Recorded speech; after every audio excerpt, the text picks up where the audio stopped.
दोस्तों, आपके YouTube channel ए भक्ति ज्ञान में आप सभी का स्वागत है। एक बार व्यास जी अपने शिष्यों को आश्रम में पढ़ा रहे थे। उनके बहुत से शिष्य थे।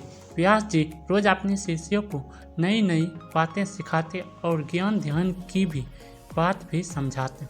धीरे धीरे समय बीतता गया और सभी शिष्य अपनी विद्या में पूर्ण हो गए। तो व्यास जी ने कहा, अब आप कहीं भी जाकर अपनी आगे की साधना कर सकते हो और लोगों में अपने ज्ञान का प्रचार कर सकते हो। धीरे धीरे सभी शिष्य गुरु जी से आज्ञा लेकर अपने अपने रास्ते चल दिए। काफ़ी समय बीत जाने के बाद व्यास जी ने सोचा कि चेलों को गए काफ़ी समय हो गया, क्यों न चलकर उनकी परीक्षा ली जाए। कहीं वे अपनी शिक्षा का दुरुपयोग तो नहीं कर रहे हैं। इस प्रकार व्यास जी अपने आश्रम से चेलों को ढूंढने निकल गए और बारी बारी सभी से मिलते हैं। मिलने पर व्यास जी ने पाया सभी सही दिशा में काम कर रहे थे, लेकिन एक शिष्य अभी बाकी था।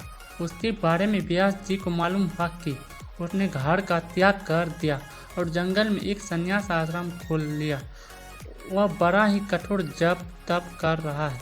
व्यास जी यह बात सुनकर बहुत प्रसन्न हुए और उससे मिलने जंगल की ओर चल।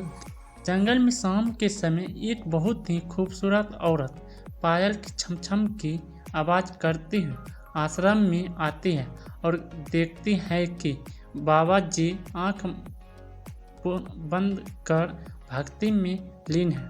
वह खूबसूरत औरत बाबा के थोड़ा पास जाती है और अपनी चूड़ी एवं पायल खनखनाती है। छम छम की आवाज़ से जब बाबा ने आंखें खोली तो देखा सामने एक बहुत सुंदर स्त्री खड़ी है। स्त्री ने हाथ जोड़कर कहा, महाराज, मैं बड़ी परेशानी में हूँ। मैं सहेलियों के साथ मेला देखने आई थी।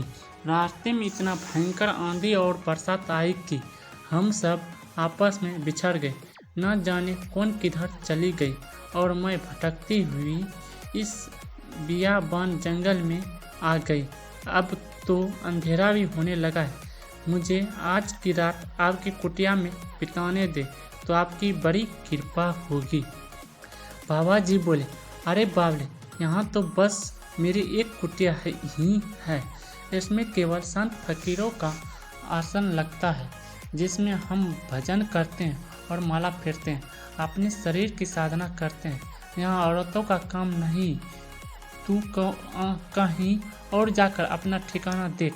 स्त्री ने कहा, महाराज, अब तो धीरे धीरे रात भी हो गई। मैं अकेली अबला नारी कहाँ जाऊंगी। मुझे रात रुकने दो।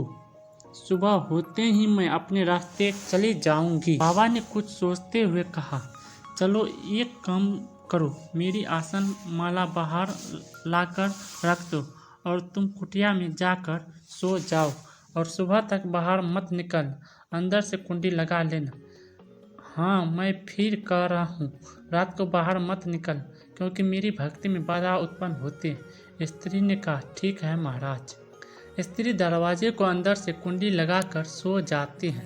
इधर बाबा जी अपने ध्यान में भजन करने लगते हैं। आधी रात तक तो भजन करते हैं। फिर अचानक बाबा जी को स्त्री का ख्याल आने लगता है। बाबा जी के मन में कपट आने लगा और उसके कदम कुटिया की ओर बढ़ने लगा। वहाँ जाकर दरवाज़ा खटखटाने लगा, लेकिन दरवाज़ा खटखटाने पर भी स्त्री ने दरवाज़ा नहीं खोला।